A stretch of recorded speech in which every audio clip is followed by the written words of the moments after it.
আমি ছোট ছিলাম, তখন আমার 11 বছর ছিল এবং ও আমাকে ফুসলিয়ে নিয়ে গিয়ে বিয়ে করছে। বর্তমানে আমার চলতেছে 13 বছর। এর ভরণ পোষণের কথা বলতে গেলে এখন বর্তমানে আমার আব্বু আম্মু আছে।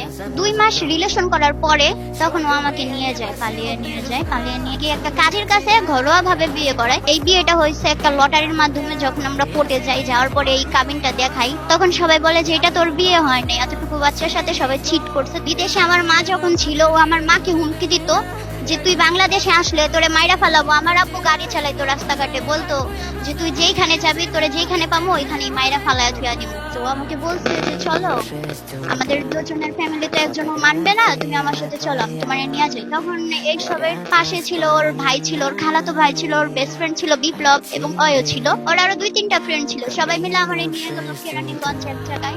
ওইখান থেকে আমাকে আবার নিয়ে আসছে। যখন এইসবের মূল কারণ হচ্ছে ওর মা সবকিছু জানতো, কিন্তু তখন আমার আব্বু আম্মু কিচ্ছু জানতো না। আমার আব্বু যখন থানায় জিডি করলো, তার 5 দিন পরে ওর মা আমাদের ফোন দিয়া মানে ওরে বলতেছে, তখন আমি পাশে ছিলাম না।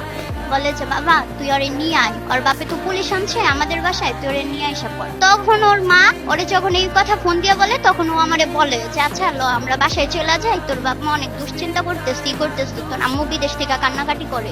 তারপরে সে নেওয়া আমাকে নিয়ে আসছে, এবং নিয়ে আসছে ঠিকই, কিন্তু আমাকে খাওয়ান খরচ কিচ্ছু দিত না। ওদের বাসায় থাকতে, এক বাসার ভিতরে, সত্যি কথা বলতে কি, এক রুমের ভিতরে এরকম 3 ভাইয়ের বউ নিয়ে এবং একটা মা নিয়ে কেউ কোনোদিন থাকতে পারে না।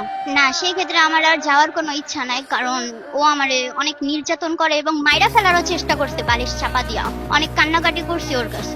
এর ভরণ পোষণের কথা বলতে গেলে এখন বর্তমানে আমার আব্বু আম্মু আছে, আমার আব্বু আম্মু দেখবে। আগামী মঙ্গলবার দিন আদালতে রায় হবে যে বাচ্চাটা কার কাছে থাকবে, আমার কাছে নাকি ওর বাবার কাছে থাকবে। কিন্তু আমারে যখন জজ জিজ্ঞাসা করলো যেটা তোমার ছিল, আমি বললাম হ্যাঁ। তারপর বললো তুমি খুশি? আমি বললাম জি, আমি অনেক খুশি। এরপরে এবার আর রায় দেওয়া হলো না, কিন্তু সামনের মঙ্গলবার অবশ্যই রায় দেওয়া হবে।